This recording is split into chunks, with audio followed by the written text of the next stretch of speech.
আসসালামু আলাইকুম। পঞ্চম শ্রেণীর সুপ্রিয় শিক্ষার্থীরা, তোমরা সবাই কেমন আছো? আশা করছি আমার মেয়েরা সবাই ভালো আছে, সবাই ভাষায় আছে, সুস্থ আছে, সেফ আছে, নিরাপদে আছে, তাই না?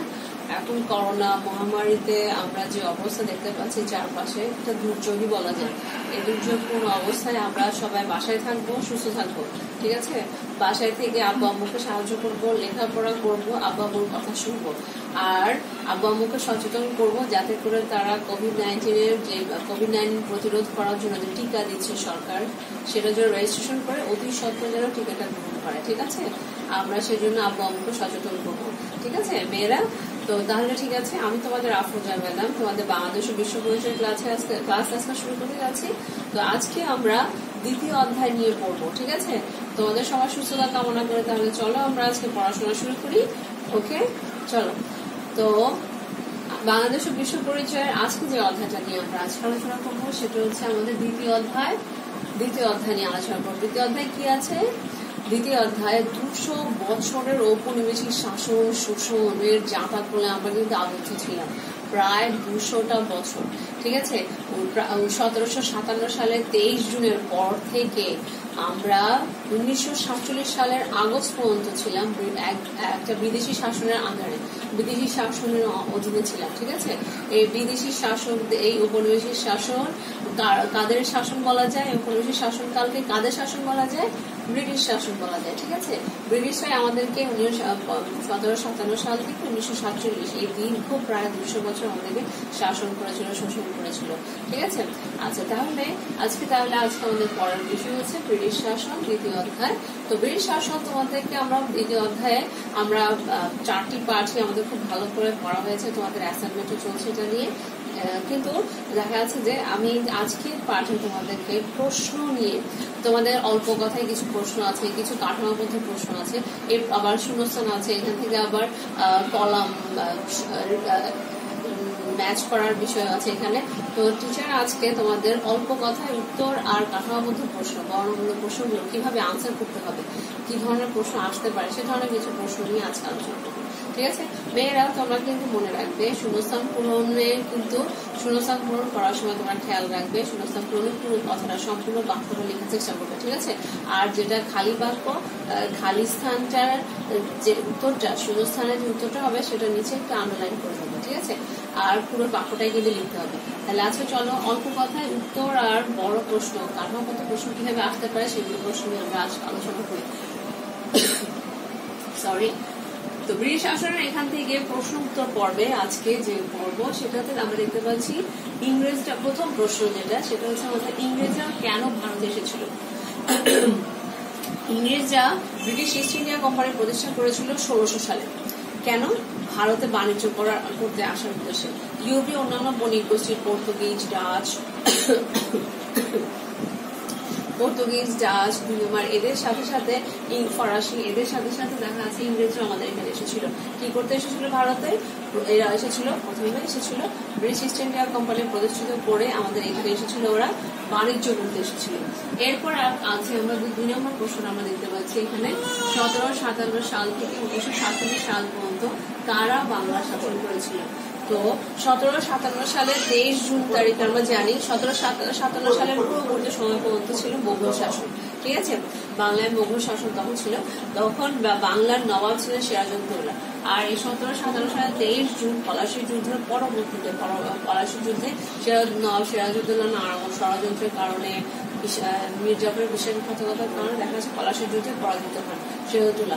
তো তখন থেকে 23 জুন পলাশী যুদ্ধে সিরাজউদ্দৌলার পরাজয়ের মধ্য দিয়ে দেখা যাচ্ছে যে বাংলায় ব্রিটিশ শাসন শুরু হয়, আর তখন থেকে শুরু করে 1947 সাল পর্যন্ত ব্রিটিশ শাসন চলতে থাকে, ঠিক আছে?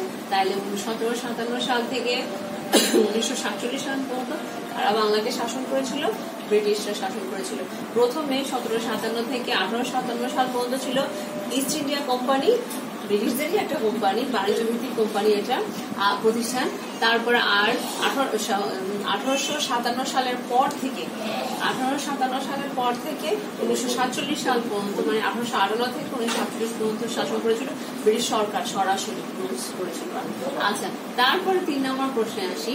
আমরা এখানে দেখতে পাচ্ছি নবাবের বিরুদ্ধে কারা ষড়যন্ত্র করেছিল? নবাবের বিরুদ্ধে তরুণ নবাব যখন ক্ষমতায় 22 বছর বয়সে একজন তরুণ নবাব যখন ক্ষমতায় বসেছিলেন, মসনদে বসেছিলেন, তখন তার বিরুদ্ধে তার ফ্যামিলির সদস্য, তার বড় খালা ঘাসিটি বেগম, তারপরে ইংরেজরা তো আছেই তার বিরুদ্ধে ষড়যন্ত্র, ফ্যামিলির মধ্যেই ছিল তার বড় খালা ঘাসিটি বেগম, তারপরে তার সেনাপতি, প্রধান সেনাপতি মীর জাফর আলী খান, তারপরে দেখা যাচ্ছে যে তখনকার সময় ব্যবসায়ী যারা ছিল জগৎ শেখ, রায়দুল্লোর মতো বড় বড় ব্যবসায়ী যারা ছিল, তারা সবাই কিন্তু নবাবের বিরুদ্ধে ষড়যন্ত্র করছিল। ঠিক আছে, তাহলে 3 নম্বর প্রশ্ন উত্তরটা আমরা পেয়ে গেছি। তারপর 4 নম্বর প্রশ্ন আমাদের এখানে কি আছে, পলাশীর যুদ্ধের ফলাফল সম্পর্কে 4টি বাক্য লিখো। পলাশীর যুদ্ধের ফলাফল সম্পর্কে যদি বলা হয় 4টি বাক্য, তাহলে 1 নম্বর বাক্য হবে, প্রথম বাক্যটা হচ্ছে পলাশীর যুদ্ধে পরাজয়ের ফল। পলাশীর যুদ্ধে নবাব পরাজিত হন এবং পরবর্তীতে নবাবকে হত্যা করা হয়। পরবর্তীতে নবাবকে হত্যা করা হয়। 2 নম্বর হচ্ছে, 1 নম্বর পলাশীর যুদ্ধের ফলাফল। 2 নম্বরটা হচ্ছে পলাশীর যুদ্ধে 2 নম্বর ফলাফল হচ্ছে আমরা এখানে পাচ্ছি যে নবাবের পরাজয়ের মধ্য দিয়ে ব্রিটিশ শাসনের সূত্রপাত ঘটে। ঠিক আছে, বাংলা তথা 3 নম্বর হচ্ছে ব্রিটিশরা তখন প্রথমে ছিল বাংলা, তারপর দেখা যাচ্ছে সমগ্র ভারতে তাদের শাসন জারি করেছিল। তারপরে দেখা যাচ্ছে 4 নম্বর বাক্য হচ্ছে ব্রিটিশরা ক্ষমতায় এসে কিন্তু বাংলায় যে বিভিন্ন রকমের সংস্কার সাধন করেছিল এবং বাংলায় ব্যাপক হারে পরিবর্তন হয়েছিল।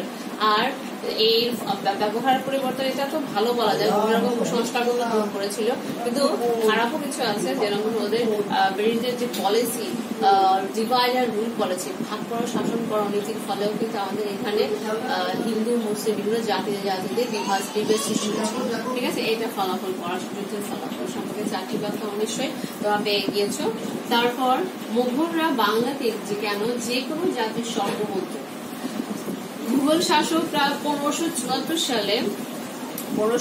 সালে বাংলা মুঘল শাসনাধীনে এসেছিল। ঠিক আছে, 1574 সালের দিকে এখানে লিখে দিচ্ছি, 1574 সালে মুঘল শাসনের অধীনে এসেছিল বাংলা 1574 সালের দিকে।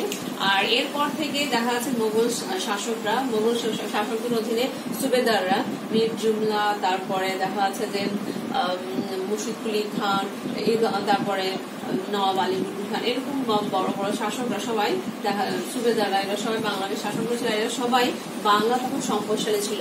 বাংলায় তখন দেখা যাচ্ছে মিহি সুতার পাট, মিহি আঁশের পাট ছিল, পাটে উৎপাদিত হতো। তারপরে এখানে ধান, বিভিন্ন রকমের শস্য উৎপাদিত হতো। তারপরে দেখা যাচ্ছে মিহি মুসলিম, যেটাকে বলা হয়, দেখা যাচ্ছে একটা ছোট্ট আংটির মধ্যে কয়েকশো গজ মুসলিম কাপড় ঝুঁকিয়ে দেওয়া হতো, প্রকাশ করা যেত, এত সূক্ষ্ম ছিল। তখন জগৎ জোড়া বিখ্যাত ছিল সেই মুসলিম সুতা বা মুসলিম কাপড় বিখ্যাত ছিল, সেটা তখন বাংলায় ছিল। আর তখন এগুলোর মধ্যে দেখা যাচ্ছে যে বাংলায় তখন বাণিজ্য করতে বিদেশিরা সবাই আকৃষ্ট হয়েছিল। আর তখন এই জন্য মোগলরাও বাংলাকে ডাকতো যে কোনো জাতির স্বর্গ। বাংলার সম্পদের কথা খেয়াল করে বাংলায় এত কিছু পাওয়া যেত। আমরা এমনিতে শুনেছি গোলাপ ভরা ধান, তারপরে গোয়াল ভরা পুকুর ভরা মাছ, এগুলো ছিল। ঠিক আছে, এই সম্পদের কারণে দেখা যাচ্ছে যে বাংলা তখন আকৃষ্ট করতো সবাইকে, আর এই জন্য যে কোনো জাতির স্বর্গ কিন্তু। তারপরে ব্রিটিশদের ভাগ করো শাসন করো নীতির ফলে কি হয়েছিল, ব্রিটিশদের ভাগ করা শাসন করা বা ডিভাইড বা রুল পলিসির ফলে কি হয়েছিল, এখানে হিন্দু মুসলিম সম্প্রদায়ের মধ্যে বা মুসলিম বা অন্যান্য সম্প্রদায় বা জাতিগুলোর মধ্যে যে সুন্দর একটা সম্পর্ক বজায় ছিল ব্রিটিশ রুলের আগে, সেটা দেখা যাচ্ছে নষ্ট হয়ে গিয়েছিল। ওরা কি করেছিল, সাম্প্রদায়িকতা সৃষ্টি করেছিল, সাম্প্রদায়িক বিভেদের সৃষ্টি করেছিল, জাতিতে বিভেদ সৃষ্টি করেছিল ওদের ভাগ করা শাসন করার নীতির ফলে।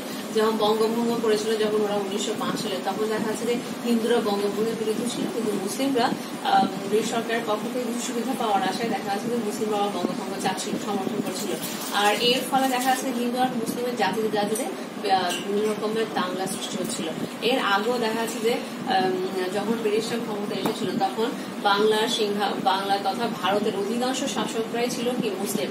তো তখন দেখা যাচ্ছে যে ব্রিটিশরা যখন ক্ষমতা এসেছিল তখন ওরা কি করেছে, বাংলায় ক্ষমতায় এসে ভারতে দেখা যাচ্ছে বিভিন্ন হিন্দুদের বিভিন্ন রকম সুবিধা দেওয়ার চেষ্টা করেছিল।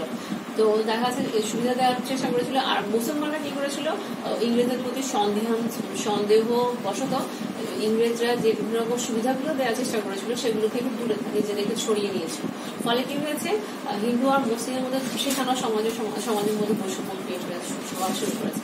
ঠিক আছে, তো দেখা যাচ্ছে যে পরবর্তীতে অবশ্যই এই জিনিসটা আমাদের বিভিন্ন সংস্কারবাদী যারা ছিলেন নবাব সৈয়দ সৈয়দ আমির আলী এ ধরনের মানুষগুলো, তার বেগম রোকেয়া সাখাওয়াত হোসেন, এ ধরনের মানুষগুলোর অনুপ্রেরণায়, এ ধরনের মানুষগুলোর কাজের ধর্মের কারণে দেখা যাচ্ছে পরবর্তীতে অবশ্যই মুসলমানরা সক্রিয় হয়ে উদ্যোগী হয়ে কাজ করা শুরু করেছিল, নিজেদের অবস্থা পরিবর্তন করার জন্য চেষ্টা করেছিল। তারপর 7 নম্বর প্রশ্নে আমরা এখানে পেয়েছি যে বাহাদুর শাহ কে ছিলেন। বাহাদুর শাহ ছিলেন মোগল শেষ সম্রাট, দ্বিতীয় বাহাদুর শাহ, অ্যাকচুয়ালি ওনার নাম দ্বিতীয় বাহাদুর শাহ। বাহাদুর শাহ ছিলেন উনি মোগল শেষ সম্রাটের নাম। এরপরে 19 শতকে Bahadur Shah park Victoria park নামে কেন রাখা হয়েছিল? দেখো 19 শতকে যখন দেখা যাচ্ছে যখন 1857 সালে সিপাহী বিদ্রোহ হয়েছিল, তখন দেখা যাচ্ছে যে বাহাদুর শাহকে মুঘল শাসক, মুঘলের বাদশাহ ঘোষণা করেছিল ভারতীয় সিপাহীরা, ঠিক আছে। আর ওইটা বিভিন্ন রকম কারণগুলোর কারণ আমরা জানি যে সিপাহী বিদ্রোহ কেন হয়েছিল। দেখা যাচ্ছে যে সিপাহীদের মধ্যে সামাজিক বিশৃঙ্খলা সৃষ্টি হয়েছিল, এরপর সুযোগ সুবিধাগত বিভিন্ন রকম বৈষম্য ছিল, এরপরে দেখা যাচ্ছে যে কামান আর কার্তুজের পিছিল করার জন্য শুকরের চর্বি বা গরু চর্বি ব্যবহার করা ধর্মীয় অশান্তি সৃষ্টি করেছিল। এই ধরনের বিষয়গুলো সম্পর্কে আমরা জেনেছি। যেভাবে হোক এই ধরনের দেখা যাচ্ছে এইগুলোর কারণে দেখা যাচ্ছে যে মঙ্গল পার্বণীতে যখন সিপাহী বিদ্রোহ হয়েছিল, পরবর্তীতে সিপাহী বিদ্রোহ হওয়ার পর দেখা যাচ্ছে 1858 সালে সিপাহী বিদ্রোহের পর এই ভিক্টোরিয়া পার্কে বা বর্তমান যেটা নাম বাহাদুর শাহ পার্ক, সেটা দেখা যাচ্ছে যে যেটা 1957 সালে বাহাদুর শাহ পার্ক রাখা হয়েছিল, সেই বাহাদুর শাহ পার্কেই দেখা যাচ্ছে যে ব্রিটিশদের বিরুদ্ধে যেসব সিপাহীরা আমাদের শহীদ হয়েছিল, অংশগ্রহণ করেছিল, সেসব সিপাহীদেরকে গাছের সাথে ঝুলিয়ে ফাঁসি দেওয়া হয়েছিল এবং 1858 সালে এখান থেকেই রানী ভিক্টোরিয়াকে রানী হিসেবে ঘোষণা করা হয়, ভারতের রানী হিসেবে ঘোষণা দেওয়া হয়েছিল। আর এই জন্যই বাহাদুর শাহ পার্কের নাম ভিক্টোরিয়া পার্ক রাখা হয়েছিল। আর পরবর্তীতে অবশ্যই ভিক্টোরিয়া পার্কের নাম চেঞ্জ করে যখন ভারত আর পাকিস্তান নামে দুটি স্বাধীন রাষ্ট্র সৃষ্টি হয়েছিল, তখন ভিক্টোরিয়া পার্কের নাম চেঞ্জ করে বাহাদুর শাহ পার্ক রাখা হয়েছিল বাহাদুর শাহ পার্ক নাম অনুসারে। বাহাদুর শাহ শেষ সম্রাট, মোগল সম্রাট বাহাদুর শাহ নাম অনুসারে বাহাদুর শাহ পার্ক রাখা হয়েছিল। সেটা 1957 সালে তা এই সিপাহী বিদ্রোহের স্মৃতির উদ্দেশ্যেই ওখানে একটা সমাধি স্মৃতিস্তম্ভ নির্মাণ করা হয়েছিল। আচ্ছা, তাহলে আমরা এই প্রশ্ন পেয়েছি। এরপর 1857 সালে সিপাহী বিদ্রোহের ফলাফল কি ছিল? 1857 সালে যে বিদ্রোহটা হয়েছিল সেটা আমরা সবাই জানি, সিপাহী বিদ্রোহ। আর এর ফলাফল কি ছিল? এর ফলাফল হচ্ছে যে যেসব সিপাহীরা এখানে অংশগ্রহণ করেছিল সিপাহী বিদ্রোহে, দেখা যাচ্ছে যে তাদেরকে প্রায় 1 লক্ষ ভারতীয় সিপাহীদেরকে হত্যা করা হয়েছিল, তারপরে মারা যায় এই বিদ্রোহে। এরপর 2 নম্বর ফলাফল আমরা বলতে পারি যে 1857 সালের পর থেকে 1857 সালের পুরোপুরি পর্যন্ত ছিল ব্রিটিশ ইস্ট ইন্ডিয়া কোম্পানি শাসন করত ভারত, আর এর বাংলা শাসন করত। কিন্তু পরবর্তীতে 1857 সালের পর থেকে সিপাহী বিদ্রোহের পরের থেকে কিন্তু 1858 সাল থেকে এই শাসন ব্রিটিশ ইস্ট ইন্ডিয়া কোম্পানি থেকে ক্ষমতা চলে যায় মহারানী ভিক্টোরিয়ার হাতে। তখন থেকে ব্রিটিশ সরকার সরাসরি ক্ষমতা নিয়ে নেয়, ঠিক আছে, ব্রিটিশ শাসন চলছিল। তাহলে 1857 সালের বিদ্রোহের ফলাফল কি ছিল আমরা জেনেছি। এরপরে 9 নম্বর হচ্ছে 20 শতকে বাংলায় যেসব প্রতিরোধ আন্দোলন হয়েছিল সেগুলোর নাম কি? 20 শতকে যে আন্দোলনগুলো হয়েছিল সেগুলো তোমাদের যে আন্দোলনগুলো হয়েছিল সেগুলো যেমন আমরা বলতে পারি 1905 সালে বঙ্গভঙ্গ, 1905 সালে যে বঙ্গভঙ্গ হয়েছিল সেটা রদ করার জন্য 1905 থেকে 1911 সাল পর্যন্ত দেখা যাচ্ছে যে আন্দোলন হয়েছিল বঙ্গভঙ্গ আন্দোলন, বঙ্গভঙ্গ বিরোধী আন্দোলন। তারপরে দেখা যাচ্ছে যে 1924 থেকে 1929 সাল পর্যন্ত হয়েছিল সশস্ত্র স্বরাজ আন্দোলন। 1924 থেকে 1929 সাল পর্যন্ত হয়েছিল স্বরাজ আন্দোলন। এরপরে 1920 থেকে 1922 এই সালে হয়েছিল অসহযোগ আন্দোলন, আর 1930 সালে হয়েছিল সশস্ত্র যুব বিদ্রোহ। তাইলে আমরা কি পাচ্ছি 1905 থেকে 1911, এরপরে 1924 থেকে 1929, এরপর 1920 থেকে 1922 সাল, এরপর 1930 সাল। ঠিক আছে, 4টা আন্দোলনের কথা আমরা জেনেছি। 20 শতকে বাংলায় যেসব প্রতিরোধ আন্দোলন হয়েছিল সেগুলোর নাম কি কি? 1905 থেকে 1911 সালে হয়েছিল বঙ্গভঙ্গ বিরোধী আন্দোলন, 1924 থেকে 1929 সালে হয়েছিল স্বরাজ আন্দোলন, 1920 থেকে 1922 হয়েছিল অসহযোগ আন্দোলন, এবং 1930 সালের দিকে হয়েছিল দেখা যাচ্ছে যে সশস্ত্র যুব বিদ্রোহ। এগুলো দেখা যাচ্ছে যে বাংলায় দেখা যাচ্ছে যে প্রতিরোধ আন্দোলন হয়েছে, সেগুলো ব্রিটিশ শাসনের বিরুদ্ধে, সেগুলোর একটা অংশ নাম বললাম, সেগুলো নাম উল্লেখ করেছি, যেহেতু ছোট প্রশ্ন তাই হচ্ছে বেশি বলার দরকার নেই। তারপরে বাংলায় নবজাগরণের ফলাফল কি ছিল? বাংলার নবজাগরণের ফলে কি হয়েছিল? বাংলায় দেখা যাচ্ছে আমরা দেখেছি 1885 সালে বাংলার জনগণের মধ্যে সচেতনতা সৃষ্টি হয়েছিল, জাতীয়তাবাদী চেতনা সৃষ্টি হয়েছিল। 2 নম্বর আমরা বলতে পারি এই নবজাগরণের ফলে এইখানে দেখা যাচ্ছে যে 1885 সালে প্রথম ভারতীয় জাতীয় কংগ্রেস নামে একটা দল গঠিত হয়েছিল। এরপর আমরা দেখতে পাচ্ছি মুসলমানদের প্রতিনিধিত্বশীল একটা দল 1906 সালে নিখিল ভারতীয় মুসলিম লীগ নামে একটা দলের সৃষ্টি হয়েছিল। তাহলে দেখা যাচ্ছে যে আমরা বাংলায় নবজাগরণের ফলাফল কি ছিল বুঝতে পারছি। নবজাগরণের ফলে এখানকার মানুষের মধ্যে চেতনা, দেশত্ববোধ, জাতীয়তাবাদী চেতনা সৃষ্টি হয়েছে। তারপর 1800 যার ফলাফল হিসেবে আমরা দেখতে পাই 1885 সালে ভারতীয় জাতীয় কংগ্রেস নামে একটা দল গঠিত হয়েছে। এরপর 1906 সালে আমরা দেখেছি মুসলমানদের প্রতিনিধিত্বশীল দল হিসেবে একটা দল সৃষ্টি হয়েছে, সেটা কি নিখিল ভারতীয় মুসলিম লীগ নামে একটা দল হয়েছে। এরপর বর্ণনামূলক প্রশ্ন, এরপর এটা ছোট প্রশ্ন, আমরা জেনেছি এটা ছোট প্রশ্ন, তাই টিচার অল্প কথাতে এগুলো আনসার দেওয়ার চেষ্টা করেছি। এরপর এখানে দেখা যাচ্ছে আমরা দেখতে পাচ্ছি 1757 সাল থেকে কাঠামোগত প্রশ্ন বা বড় প্রশ্নগুলো কিভাবে আসতে পারে। দেখো 1757 সাল থেকে 1947 সাল পর্যন্ত বাংলা সহ ভারতে বিদেশি শাসন বিদ্যমান ছিল। আমরা সবাই জানি এখানে কাদের শাসনের কথা বলা হয়েছে। এই যে বিদেশি শাসন বলতে কাদের শাসনের কথা বলা হয়েছে, এখানে বিদেশি শাসন দেখতে পাচ্ছি আমরা। এই বিদেশি শাসন দ্বারা এখানে কাদের কথা বলা হয়েছে, কাদের শাসনের কথা বলা হয়েছে। এখানে বিদেশি শাসন বলতে আমরা ভারতের ব্রিটিশ শাসনের কথা বলছি, ঠিক আছে, ব্রিটিশ শাসনের কথা বলা হয়েছে। তারপর বলছে প্রথমে তাদের ভারতে আসার উদ্দেশ্য কি ছিল। প্রথমে এদের ভারতে আসার উদ্দেশ্য ছিল ইউরোপীয় অন্যান্য বণিক গোষ্ঠীর মতো এদেরও উদ্দেশ্য ছিল শুধুমাত্র ভারতে বাণিজ্য করা, বাণিজ্য করতে এরা সম্পূর্ণ এসেছিল প্রথমে। আর এই উদ্দেশ্যে 16 সালে ওরা ব্রিটিশ ইস্ট ইন্ডিয়া কোম্পানি নামে একটা বাণিজ্য ভিত্তিক একটা প্রতিষ্ঠানও তৈরি করেছিল। তাইলে এদের প্রথমে ভারতে আসার উদ্দেশ্য কি ছিল? বাণিজ্য করার উদ্দেশ্য প্রথমে এসেছিল। তারপরে বলছে যে বিদেশি শাসনের বিরুদ্ধে সংগঠিত স্বাধিকার আন্দোলন সমূহ সম্পর্কে 5টি বাক্য লিখুন। তো এই যে বিদেশি শাসন, এই যে ভারতে ব্রিটিশ শাসন হয়েছিল, ব্রিটিশ শাসনের সময় ভারতে বিভিন্ন রকমের আন্দোলন হয়েছিল, স্বাধীনতার আন্দোলন হয়েছিল, সেগুলো সম্পর্কে 5টি বাক্যের কথা বলা হয়েছে, 5টি বাক্য লিখতে বলা হয়েছে। তো প্রথম বাক্যটা আমরা যদি বলি যে বিদেশি শাসনের বিরুদ্ধে যে সংগঠিত স্বাধীনতার আন্দোলন শুরু হয়েছিল সেগুলো সম্পর্কে প্রথম বাক্যটা হচ্ছে এরকম যে বিদেশি শাসন বা ব্রিটিশ শাসনের বিরুদ্ধে প্রথম যে আন্দোলন, বিভিন্ন রকম আনুষ্ঠানিক প্রতিরোধমূলক আন্দোলন করেছিল, যেমন আমরা স্বরাজ আন্দোলন বলতে পারি, সশস্ত্র যুব বিদ্রোহ, অসহযোগ আন্দোলন, বঙ্গভঙ্গ বিরোধী আন্দোলন হয়েছিল, ব্রিটিশ শাসনের বিরুদ্ধে এটা একটা আন্দোলন। তবে 2 নম্বর বলতে পারি আমরা যে এখানে এই ব্রিটিশ শাসনের বিরুদ্ধে তিতুমিরের বিদ্রোহের কথা আমরা বলতে পারি। তিতুমির বাঁশের কেল্লা নির্মাণ এবং মঙ্গল পাণ্ডের নেতৃত্বে সিপাহী বিদ্রোহ হয়েছিল, সে আন্দোলন হয়েছিল স্বাধিকার আন্দোলন। এটা প্রথম ভারতীয়দের প্রথম স্বাধিকার আন্দোলন হিসেবে এটাকে আখ্যায়িত করা অনেকে। তারপর 3 নম্বর বাক্য আমরা বলতে পারি যে এই ভারতীয়দের স্বাধিকার প্রশ্নের কথা যদি আসে, ভারতীয়দের দেখা যাচ্ছে এইসব আন্দোলনগুলোতে মাস্টারদার সূর্য সেন, প্রীতিলতা ওয়াদ্দেদার, তারপরে আমরা দেখতে পারি যে ক্ষুদিরাম বসু, এ ধরনের মানুষগুলো চিরস্মরণীয় অবদান রেখেছেন। তারপর 4 নম্বর যে বাক্যটা আমরা বলতে পারি সেটা হচ্ছে এই রাজনৈতিক আন্দোলনের, এই ব্রিটিশ শাসনের বিরুদ্ধে যে রাজনৈতিক আন্দোলনগুলো সংঘটিত হয়েছে তার 3য় ধাপে আমরা দেখেছি নেতাজি সুভাষচন্দ্র বসু এবং শেরে বাংলা একে ফজলুল অন্যতম গুরুত্বপূর্ণ ভূমিকা পালন করেছিলেন।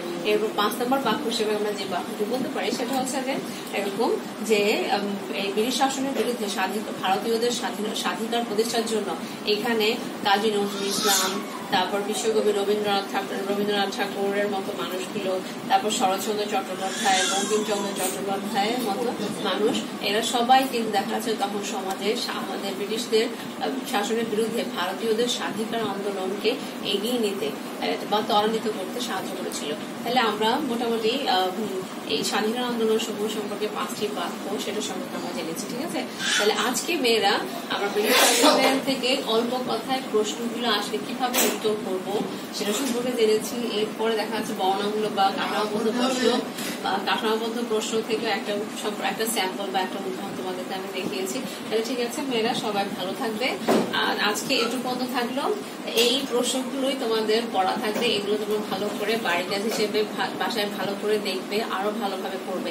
ঠিক আছে, আজকে একটু পর্যন্ত থাকলো। সবাই ভালো থাকবে, সুস্থ থাকবে। আর আব্বু আম্মুকে বলবে যেভাবে কোভিড-19 প্রতিরোধকারী যে টিকা আসছে সেটার জন্য দিয়ে দেয়, সবাই যেন ভালো থাকে। তো বাসায় থাকো, সুস্থ থাকো। আল্লাহ হাফিজ।